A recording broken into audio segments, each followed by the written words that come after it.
So today, I want to tell you the story of how I flunked my first driver's test.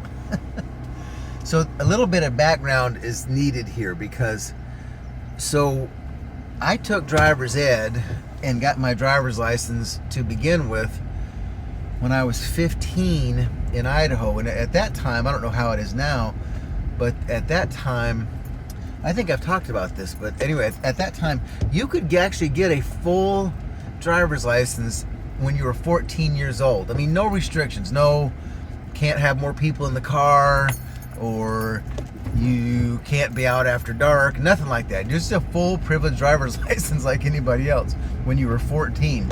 So anyway, so I think I had driver's ed the summer that I turned 15. And at that time, at least in Elmore County, in Mountain Home, Idaho, they had a rule that if you went to driver's ed and you got an A in the class, then you didn't have to take the driving test with the driving examiner. You just, I think we had to take the written test, but then we got our driver's license. So the reason I need to tell you that background is because, you know, one might develop some habits that weren't good, and if one has never had the experience of taking the driving test, then one might not know what to watch out for or be careful about. So when we moved to Minnesota, the summer after my sophomore year in high school, that would have been the year that I turned 16. So by that time I'd had a license for a year, I suppose. And so when we moved, I had to get a Minnesota license, of course, and so from where we lived, I had to go to this town called Hallock, Minnesota. That was the county seat, and that's where you had to go get your driver's license and that sort of stuff like that. And so, goodness sakes, the cars just keep coming. So anyway, so I drive to Hallock, as usual. I go by myself, and you know, with every intention of passing the driving test just fine. So I go, and Hallock's about, I don't know, 35 miles away maybe. So I drive over there and go to the driver's license place, take the written test, that goes fine. And then I go to take the driving part. Well, I flunked the driving part.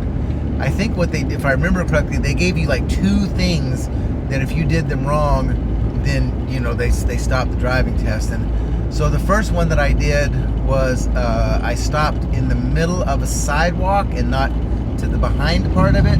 And then the next thing I did, I think, I can't remember. There was a second thing, and it may have been parallel parking. I don't, for God's sakes, why do you need to have parallel parking in that part of Minnesota? But anyway, but I think it may have been, I think I may have screwed up parallel parking. Anyway, whatever it was, I had my 2 things, and I flunked, and that was, you know, that was that. But what was funny is, I know that the people at the driver's license place were like, well, first of all, I think they were a little confused why a 16-year-old was coming there on his own to get his driver's license. And I also think that they were a little confused about what they were going to do now that I had not passed the driving test. Now, I can only assume they gave me my Idaho driver's license back so that I could drive home, because I can't imagine they would have sent me home with no driver's license. But anyway, whatever it was. So I think what I did was I got the driver's book again. I reviewed everything. I thought about the things that I had learned because of the things that I messed up, and I went back a week or 2 later and took it again, and I passed. But nonetheless, those driver's tests can be buggers, and so especially again, I think I was unprepared and just thought that I drove just fine, which apparently I did not.